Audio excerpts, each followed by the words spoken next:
y no te va a caer el diagnóstico así nomás, eventualmente pidiéndole una serie de estudios, ¿no? Entonces, la mayoría de los pacientes, al igual que la endocarditis, los vas a sospechar porque tienen fiebre, nada más. Y investigando sus factores de riesgo, las características de la fiebre, puedes eventualmente empezar a sospechar en esta infección que, como ya les preguntaba ahí en el Kahoot, tiene diferentes nombres, se le ha puesto diferentes nombres, pues porque en su momento se llegó a describir en diferentes circunstancias y eventualmente se dieron cuenta que todas esas diferentes enfermedades pues eran básicamente la misma, ¿no? Bueno, entonces esta bacteria pues es un cocobacilo gram negativo, que tienen un ejemplo, una foto sacada de internet. Es intracelular obligado, no va a crecer en un medio de cultivo tradicional. O sea, si tú pides un hemocultivo y no le dices al laboratorio que es una probable brucelosis, difícilmente van a crecer, ¿no? Porque necesitas medios de cultivo especiales. Pero bifacultativo, pero es importante que tenga un componente celular para el desarrollo adecuado de la bacteria. Existen múltiples especies, ahorita las vamos a describir a las principales y se les pone el nombre según el mamífero que más frecuentemente las aloja. Puede persistir en el ambiente, soporta resequedad, temperaturas altas, bajas, un pH muy ácido, la humedad, inclusive puede permanecer viable en material congelado, polvo y tierra. Por ese motivo es una bacteria que se ha considerado como un probable agente de bioterrorismo que se puede aerosolizar y diseminar en alguna población con fines bélicos. Estas son las especies que les mencionaba y pues como pueden ver estos son los diferentes tipos de mamíferos que normalmente las alojan y cuáles de ellos pueden causar enfermedad en el humano. Y como pueden ver, pues la mayoría de ellos sí puede causar enfermedad en uno si es que se expone a determinado germen. Algunos de ellos, como ya vieron, pues normalmente son enfermedades principalmente de los animales. Entonces, pues aquí ven los nombres que se les ha puesto a la enfermedad cuando se ha desarrollado en la especie humana, según el sitio en donde se describió en su momento. Y estos son los nombres que les pusieron a la enfermedad, pues principalmente en animales. Después se dieron cuenta que era el mismo germen, ¿no? O bueno, tal vez no exactamente el mismo germen, pero sí es la misma enfermedad. De hecho, aparentemente es una enfermedad que las describió inclusive Hipócrates, pero no fue hasta principios de los años 900 cuando se introdujo a los Estados Unidos, principalmente en este tipo de mamíferos. Este es un caribú, para quienes no lo conocían. Como yo no sabía ni qué era, pues entonces lo busqué. Parece ser que la primera descripción de esta enfermedad vino por el doctor William Burnett y se darán cuenta aquí que la mayoría de estos científicos eran británicos. Se acordarán ustedes pues que el Imperio Británico pues colonizó gran parte del mundo en su momento, y pues los científicos, los médicos, los microbiólogos pues empezaron a encontrar enfermedades que no había en el Reino Unido. Pues como siempre, ¿no? Hay enfermedades en diferentes lugares, en zonas más tropicales, más selváticas, que normalmente pues no encontraban ellos allá en esa isla, y empezó a describir él fiebres que afectaban sobre todo a los soldados, ¿no? Les digo, en esta evolución imperial de los ingleses, pues empezaron a haber muchas enfermedades ahí en sus soldados. Luego ya a principios o finales del siglo de los años 800, otro médico cirujano británico, él describió una enfermedad que desarrolló en la isla de Malta y él enfermó, entonces él describió su propia enfermedad a gran detalle. Finalmente fue el doctor David Bruce el que describió la bacteria, la llamó Micrococcus melitensis. Al menos ese fue el nombre que le puso, no necesariamente relacionado con las otras enfermedades, pero a partir de ello recibió el nombre de brucelosis. Por su parte, este médico veterinario danés describió una enfermedad muy similar en animales, pues finalmente él era veterinario. Entonces, en vacas, caballos, ovejas y cabras, describió una enfermedad causada por una bacteria que él llamó Bacterium abortus, ya que se dio cuenta que estos animales desarrollaban abortos espontáneos al estar infectados por esta bacteria. Finalmente, esa bacteria también podía infectar humanos y causaba la misma enfermedad, pero todavía no se sabía. Hasta que la doctora Alice Evans, una norteamericana bacterióloga, asoció los organismos en los años 20, describió la morfología similar entre Bacterium abortus del Dr. Bank y el Micrococcus melitensis del Dr. Bruce.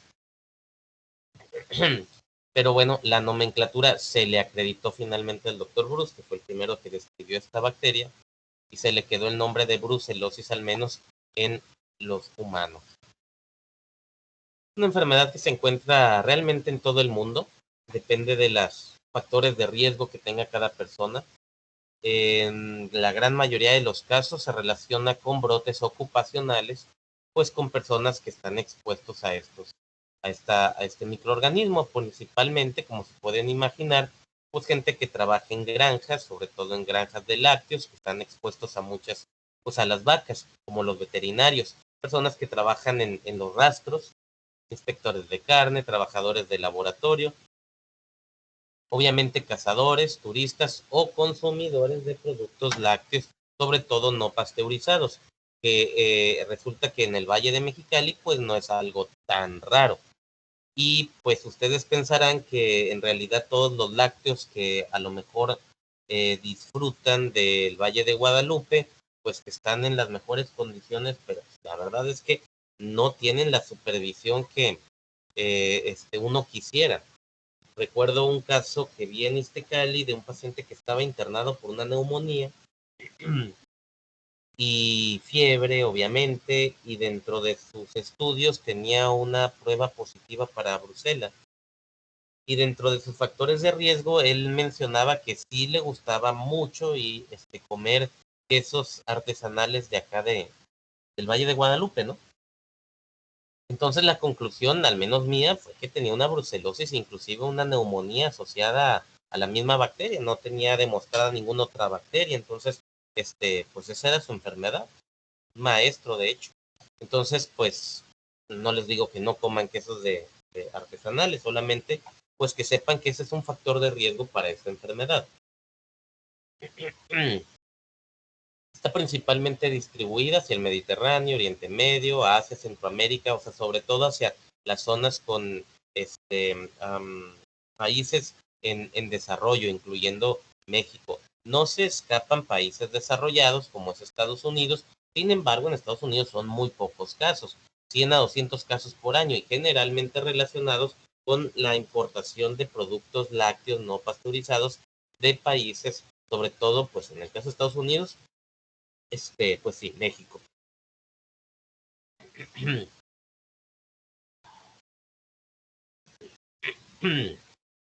Brucella abortus es probablemente la bacteria que más causa brucelosis en humanos. Está distribuida en todo el mundo, aunque algunos países aparentemente ya la erradicaron, gracias a que es una enfermedad notificable. Si cada caso de brucela que se detecta se notifica, pues se hace una especie de cerco epidemiológico, se busca el foco de infección y se trata de limitar nuevos casos, de tal manera que eventualmente vas a llegar a desaparecer esa enfermedad de entre las personas susceptibles. El problema es cuando no tienes una muy buena vigilancia, como es en México, no tienes muy buenas técnicas de diagnóstico, no estás obligado como médico a reportar todos los casos de brucelosis, y si no lo haces, pues a nadie te lo reclama, entonces pues llega a ser una enfermedad persistente en donde tú vivas, como en México, y se va a manifestar como fiebre de origen desconocido o fiebre de origen a determinar. Entonces, la verdad es que el cuadro clínico va a ser muy en específico. De hecho, creo que sería más fácil identificar una endocarditis infecciosa, una endocarditis bacteriana, que una brucelosis. Bruselas Suiz, Suiz pues de cerdos, ¿no? En alemán, los cerdos, les llaman Schweine. Existen diferentes variedades, dependiendo de en dónde, en qué parte del mundo estés encontrando estos microorganismos. Se considera erradicada de países desarrollados como en Canadá, Estados Unidos y Europa Occidental, pero sigue siendo un problema persistente en los cerdos salvajes, ¿no? Obviamente, pues cerdos que nadie está cuidando. Entonces, pues no está del todo erradicada, pero no resulta ser un problema de salud pública. Ovis de las ovejas, es un problema principalmente en los países en donde tienen un gran desarrollo económico en cuanto al ganado caprino. Aquí tienen algunos ejemplos, y pues digamos que aquí sí puede haber algunos brotes en países europeos, Brucella canis en los perros. No estamos muy seguros si estos puedan transmitir su brucela a los humanos. Tal vez sea posible, sin embargo parece ser algo muy raro. En México se describen un 30% de los casos de brucelosis en los animales, en los perritos. Desconozco la verdad cuál es la vigilancia epidemiológica que se debe hacer al respecto. Solamente, pues yo creo que esto es algo más que nada interesante, más que importante para nosotros como médicos. La prevalencia en Estados Unidos, vean cómo ha disminuido significativamente después de acá, probablemente que son los años 40, progresivamente ha disminuido la incidencia, pues a partir de una buena vigilancia epidemiológica, de tal manera que en Estados Unidos es una enfermedad que prácticamente ya no vemos. No ha desaparecido por completo, llegó a un punto en donde ya se han estancado ahí los casos. Sin embargo, pues no, la mayoría de los casos que ven en Estados Unidos no son tan locales. La mayoría de ellos vienen del consumo de productos lácteos no pasteurizados de origen foráneo. Y como ya les mencioné, pues la mayoría de estos gringos que se infectan, pues compran productos lácteos, pues no vienen de Canadá o no vienen de Sudamérica, la mayoría vienen de México. Y pues como pueden ver, la mayoría son estados hacia el sur de Estados Unidos, ¿no? Gente que viaja más fácilmente hacia acá, pero son bien poquitos casos, 0.5 casos por cada 100,000 personas año. Y bueno, es una enfermedad que se transmite principalmente por la ingestión de leche, le llaman bronca, o productos lácteos no pasteurizados. Sin embargo, también puede venir de carne mal cocinada. Una carne bien cocinada, bien infectada por la brucela, pues no debería de ser viable, ¿no? Sin embargo, el problema es cuando la carne viene pues medio cruda, gente que le gusta probarla en término prácticamente crudo, no me acuerdo cómo se le llama, más cruda que término medio. Entonces, pues tomas este riesgo, ¿no? Sobre todo si el alimento no viene de, pues digamos que de un establecimiento sumamente vigilado o controlado. También se puede adquirir por contacto de mucosas o piel lesionada con tejido infectado. Aquí es en donde se pueden infectar los veterinarios que ayudan a los animales a parir o cuando atienden a los animales que desarrollaron un aborto. Por eso el nombre de Brucella abortus, ¿no? Porque causa los abortos en animales, ya se los había mencionado, pero esto es en animales, no es en humanos, entonces tampoco es un problema para nuestras mujeres embarazadas. Pero como les menciono, pues los veterinarios que ayudan a los animales pues a parir o sobre todo cuando son abortos, están expuestos a estos fetos abortados, a las placentas, o a veces cuando eliminan estos productos de la gesta y dejan las placentas ahí tiradas, se resecan, eventualmente se pulverizan, se aerosolizan y la gente expuesta a esto lo puede inhalar, les puede caer en los ojos estos productos resecados de los abortos y de ahí pueden venir brotes pues sobre todo en los ranchos, ¿no? Como les dije, pues se puede aerosolizar y de esta manera puedes tener brotes en algunas zonas cerradas y también se puede utilizar como un medio de bioterrorismo. Existen vacunas, pero son para animales, ¿eh? Entonces, pues la verdad es que no tenemos una manera de prevenirlo en el ser humano, aunque la verdad es que no es una enfermedad tan importante de salud pública, o al menos No lo es en Baja California y dudo que lo sea de manera importante en la mayor parte del país. Entonces, tampoco es como que una vacuna para Brucela sea alguna prioridad en México. ¿Cuál es la manifestación en humanos? Generalmente, pues es fiebre, como ya les había mencionado, con un periodo de incubación que puede ser muy variable. A veces hasta 3 meses después de la exposición con el microorganismo empiezan las manifestaciones. Es una enfermedad que eventualmente se manifiesta como una bacteriemia, entonces las manifestaciones pueden ser en cualquier órgano, ¿no? Multisistémica,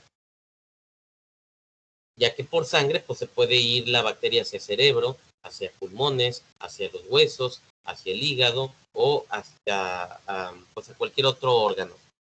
Y generalmente es una fiebre que tiene un carácter cíclico, que te puede dar durante algunos días, se te quita y otra vez, o te da por las tardes, se te quita en el transcurso del resto del día hasta la mañana y otra vez por la tarde te regresa la fiebre. Algunas personas tienen simplemente un flu-like illness o ILI, influenza-like illness, en donde pues tienes dolor de cabeza, tienes dolor de cuerpo, tienes escalofríos, tienes fiebre, te sientes débil. Entonces es como les digo, inespecífico. La evolución puede inclusive llegar a ser autolimitada. Entonces, pues en muchos casos, por eso les digo que seguramente es una enfermedad más común de lo que en realidad creemos. Habrá inclusive algunos de ustedes que hayan tenido una fiebre de bajo grado, que hayan tenido un dolor de cabeza, que a lo mejor les duró 2 o 3 días, les dijeron que seguramente traían una IVO, una faringitis, les dieron un antibiótico que no les sirvió de nada, pero se curaron porque era una enfermedad autolimitada. Estoy hablando de que probablemente algunos de ustedes hayan tenido brucelosis en algún momento, pero si no te hacen una serología adecuada o anticuerpos o PCR para esta enfermedad, pues la verdad es que no la van a diagnosticar. Entonces de ahí la importancia de tener el nivel de sospecha adecuado. En algunos casos, lo más raro, pues pudiera llegar a cronificarse, ¿no? Una persona que tenga la fiebre de manera larga, inclusive durante meses. No recuerdo sinceramente un caso con brucelosis documentada por meses, pero bueno, es una posibilidad. Las complicaciones más comunes pues son principalmente articulares, como ya les había preguntado ahorita en el Kahoot. Artritis, sobre todo espondilitis, también puede haber epididimorquitis o fatiga crónica. Puede haber una neurobrucelosis, como ustedes se imaginarán, es una presentación relativamente grave, pero es rara, solamente 5% de los casos. También puede haber manifestaciones oculares, cardiovasculares, también son raras. Imagínense si la endocarditis bacteriana es rara, difícil de diagnosticar, pues imagínense una endocarditis por brucela, pues sería muchísimo más difícil de diagnosticar. Yo nunca he visto un caso de, de, de brucela manifestada en el corazón. Ojalá nunca lo vea. Muy probablemente no lo voy a lograr diagnosticar, pero bueno, es una posibilidad, ¿no? Pero lo más importante aquí son las manifestaciones óseas. Esta es una sacroileitis, que pues si ustedes no saben lo que están viendo, si no saben lo que es una radiografía de pelvis normal, pues no van a lograr identificar una radiografía de pelvis con sacroileitis, sobre todo si no la estás buscando. Entonces aquí lo que les quiero llamarles la atención es este aumento de la densidad ósea que se ve en la articulación sacroiliaca, que está aquí de los dos lados, ¿no? Que se ve mucho más intensa pues digamos que la opacidad de la articulación. Entonces, ese paciente, ustedes se imaginarán que va a tener un dolor lumbar, un dolor en las caderas y tal vez va a tener fiebre. Alguna vez vi un paciente con una espondilitis en el universitario y sinceramente ya no recuerdo bien cómo es que terminaron pidiéndole unas reacciones febriles y tenía una serología muy alta para Brucella aborto y lo terminamos manejando como una sacroileitis por brucelosis, pero una espondilitis por brucelosis, pero como quieran no es algo muy común. Sin embargo, lo que sí es muy común es el dolor lumbar. Entonces, dolor lumbar asociado a fiebre, piensen en esto, por lo menos, pídanle una serología para Brucella y, investiguen factores de riesgo para esta enfermedad.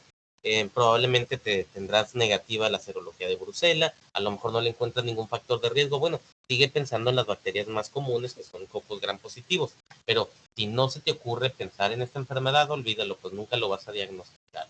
Y los antibióticos que le pegan a Brucela normalmente, o sea, los antibióticos que usas para una espondilitis bacteriana común y corriente por gram positivos, pues normalmente no van a curarte una brucelosis bien localizada.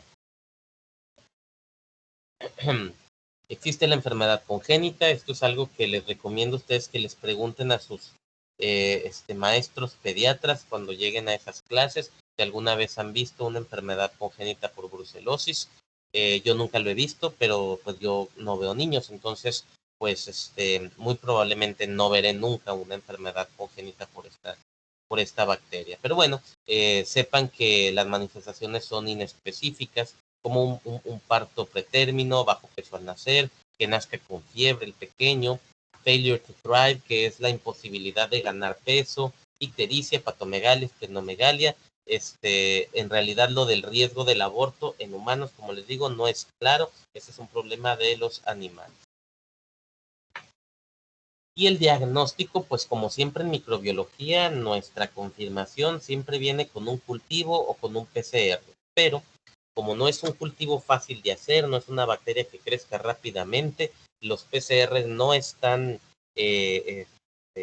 estandarizados, no están ampliamente disponibles en todas partes, pues no nos queda de otra más que clínica, historia del paciente, sus factores de riesgo y anticuerpos. Existen diferentes tipos de anticuerpos. Entonces, cuando no tienes a tu disposición los cultivos, digo, los puedes pedir, pero generalmente muchos laboratorios pues no hacen bien un cultivo de estafilococos, pues mucho menos un cultivo de Brucela, ¿no? Aparte puede tardar hasta 3 semanas en crecer. Entonces nos quedamos con la aglutinación en suero, Serum Agglutination Test o SAT, cuyo incremento en más de 4 veces la titulación inicial en 2 muestras separadas resulta ser una confirmación de la enfermedad.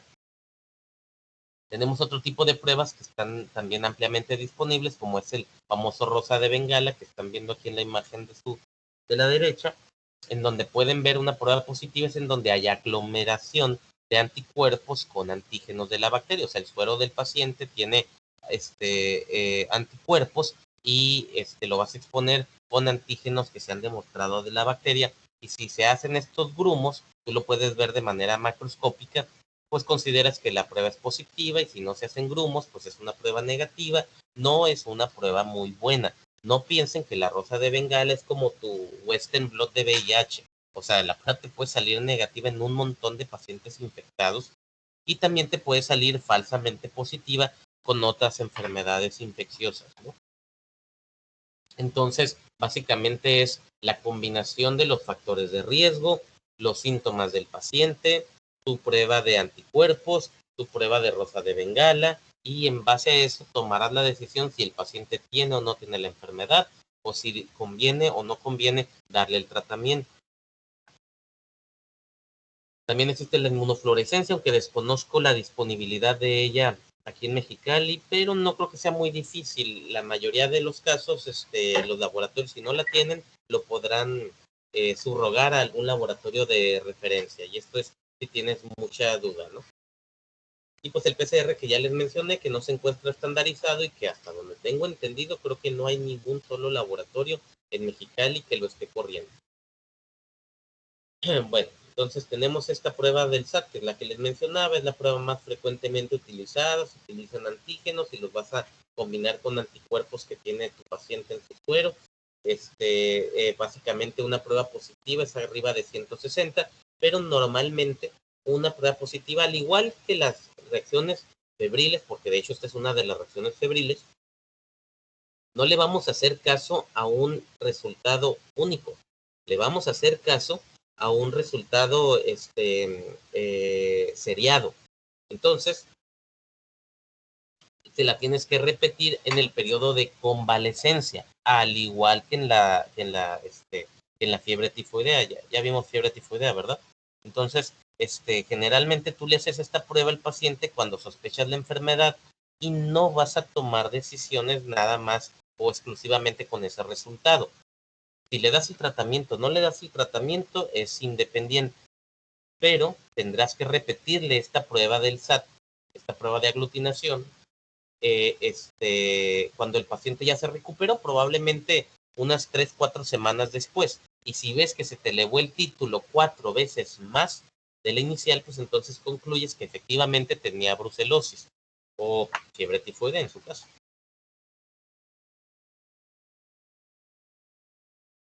El pronóstico es bueno, rara vez muere el paciente. Si no le das tratamiento, solamente el 2% o menos van a desarrollar una complicación grave como endocarditis o meningitis y morirán de ello. Sin embargo, obviamente en estos casos sí le tienes que dar antibióticos, si no el paciente pues te aumenta mucho sus riesgos de muerte, pero son muy raras estas manifestaciones graves. La mayoría de los casos se curan solos y si le das antibiótico pues más rápido se curan y aún así aunque le des antibiótico tienes algún riesgo de recaída, pero eso será muy raro. Solo 5% de los casos van a tener una recaída. Algunos casos pues va a ser porque no tomaron el tratamiento completo, algunos simplemente por mala suerte y algunos porque se tiene que operar. Por ejemplo, una endocarditis por brucela va a ser imposible que lo cures con puros antibióticos. Tendrías que hacer un recambio valvular. Ok, creo que esa es la última diapositiva. No sé qué dudas tengan al respecto. No es un tema muy largo, sin embargo, sí es una enfermedad que no la sospechamos mucho. A veces la sospechamos más de lo que deberíamos, entonces no es nada más sospecharle y pedir los anticuerpos, porque también cuando la sospechas y no correspondía, pues te vas a encontrar con resultados positivos en los anticuerpos que no tienen nada que ver con tu paciente. Pues me han mandado pacientes porque pues se sienten mal y que les duele un poquito la cabeza y de repente les da náuseas y no tienen mucho apetito y como que no ganan mucho peso y están muy estreñidos y a alguien se les ocurrió pedirles una prueba de reacciones febriles por algún motivo, porque a todo el mundo se los hacen, porque muchos laboratorios los hacen como parte del perfil general, que es un error, y salen positivos anticuerpos que, pues, el número uno no deberíamos de pedir. Entonces, eso se les llaman hallazgos. Y esos hallazgos, pues, a veces sí representan un problema, la gran mayoría de las veces no es así, y solamente terminan confundiendo. Entonces, el médico termina luego, cuando no tienes un conocimiento adecuado del tema, pues terminas diciéndole al paciente que tiene una enfermedad y que necesita un tratamiento. Entonces, pues ya lo de menos es buscar cuál es el tratamiento de esta enfermedad. Entonces, ¿cuál es el tratamiento de una brucelosis? A ver, contéstenme ustedes. Yo leí que era doxiciclina más gentamicina. ¿Y cuánto tiempo dura el tratamiento? Leí que la doxiciclina hay que dejarla 6 semanas y la gentamicina 1 semana. Ok, acuérdense cuál es la interacción farmacológica entre esos dos medicamentos. Sí actúan en el mismo sitio de acción. Realmente no tiene ningún motivo por el cual hay que darlos de manera simultánea, solamente van a ser interacción farmacológica, pero es cierto, esa combinación es la que se considera ideal. Entonces, lo que tienes que hacer es una semana con el aminoglucósido y luego 6 semanas con la tetraciclina. Sin embargo, sigue siendo una combinación muy poco tolerable. El aminoglucósido número uno porque es inyectable. En algunos pacientes no va a ser deseable si es que tiene algún problema renal, por ejemplo. Y la tetraciclina durante 6 semanas pues causa muchos efectos secundarios gastrointestinales. Esofagitis a veces tan severo que puede confundirse hasta con un infarto, un dolor precordial tan intenso, muchas náuseas, mucha gastritis. Acuérdense que hay que darlo sin lácteos porque no se absorbe bien, se quela con el calcio y se elimina en las heces.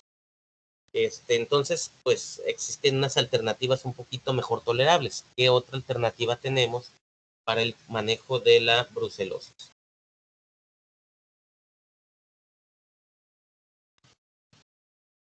¿Alguien más?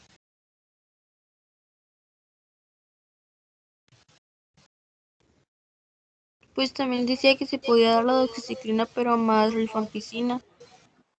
Doxiciclina con rifampicina por 6 semanas también. Este es el tratamiento todo oral, pues un poquito más fácil. Y yo lo llegué a indicar varias veces. Sin embargo, el problema ahorita, pues como ya se los he dicho muchas veces, es que ya no encontramos rifampicina de manera fácil, y cuando la encuentras es bien cara. Entonces, desgraciadamente, pues no es tan fácil. Así que creo que la mayoría de los casos van a tener que recomendar el aminoglucósido con la tetraciclina. Entonces, pues tengan cuidado a quién le indican este tipo de fármacos, porque no son muy bien tolerados. Y esta combinación sería adecuada para los pacientes con una enfermedad no localizada, que van a ser la mayoría de ellos. ¿Cuál es la enfermedad no localizada? Pues fiebre, dolor de cabeza, anticuerpos positivos. En el caso de una enfermedad localizada, llámale espondilodicitis, llámale sacroileitis, llámale meningitis o neurobrucelosis o o neumonías inclusive. Necesitas una combinación de 3 fármacos. Entonces aquí le das la rifa, le das la doxiciclina y le das inclusive el aminoglucósido. Nunca me he visto en la necesidad de dar una combinación triple de fármacos, y es algo muy difícil de tolerar. Pero bueno, en el caso de una enfermedad localizada, yo creo que lo más común sería lo de la sacroileitis o de la espondilitis. Ahí siempre se recomienda darles el aminoglucósido. Igual y combínalo con la tetraciclina, el aminoglucósido por una semana. Y otra alternativa, ¿qué otra cosa le podemos dar aparte de rifa, aparte de doxy, aparte de los aminoglucósidos? En embarazadas y niños, Trimetoprim. Trimetoprim, sulfametoxazol. Nunca lo he utilizado, fíjense. Pero pues es una alternativa que se describe en la literatura. Entonces, no es fácil ni siquiera el diagnóstico y mucho menos el tratamiento, pero sí quiero que entiendan que es un tratamiento largo, de jodido 1 mes y medio. Probablemente tengas que dárselo un poquito más, y el seguimiento no va a ser en base a resultados de laboratorio.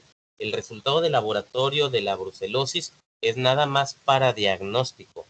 No es una enfermedad tan común, pero precisamente ayer me llegó un paciente a la consulta por fiebre tifoidea, que lo estaban dando desde hace como 3, 4 meses antibióticos y le estaban dando seguimiento con reacciones febriles. Entonces bajó el antígeno H, bajó el antígeno O, pues van muy bien, y luego volvió a subir, no, pues hay que volvértelo a dar. ¿Cómo me da coraje eso? No quiero que hagan ustedes eso con reacciones febriles, incluyendo esto de la brucelosis, ¿de acuerdo? Entonces, le pides los anticuerpos nomás para el diagnóstico, que estaban bien altos, vamos a repetirlos para ver si ya bajaron.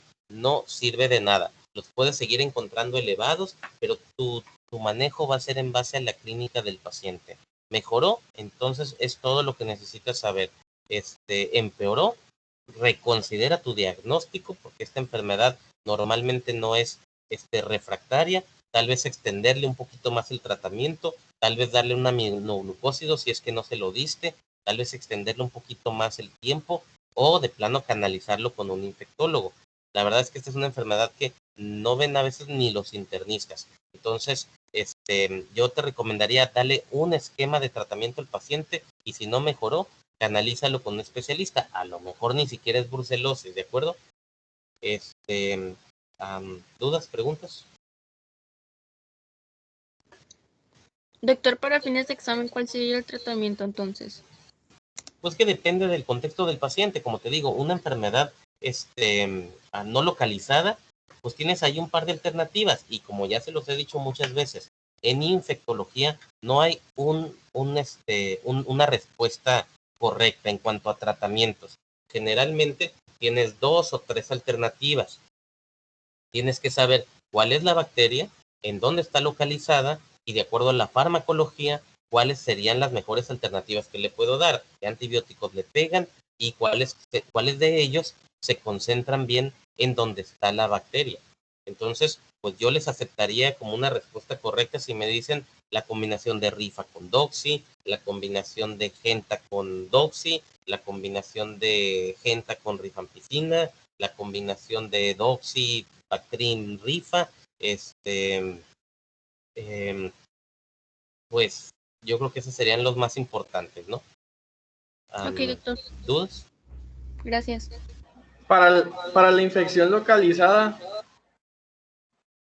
nos había dicho de tres medicamentos.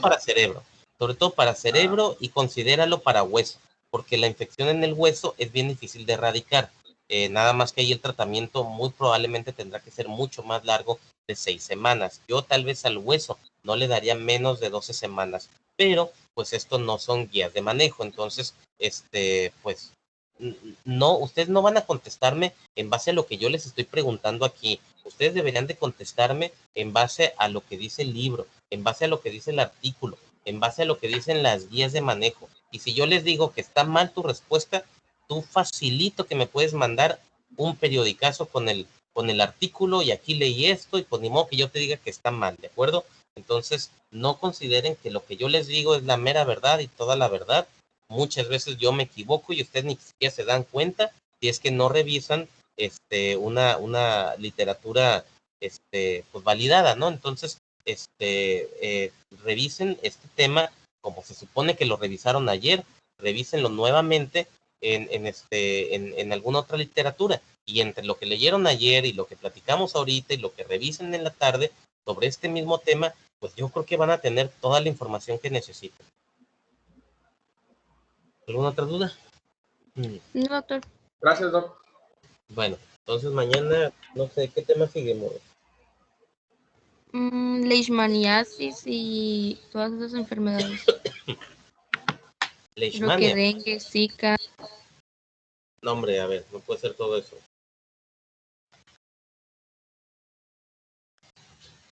Ah.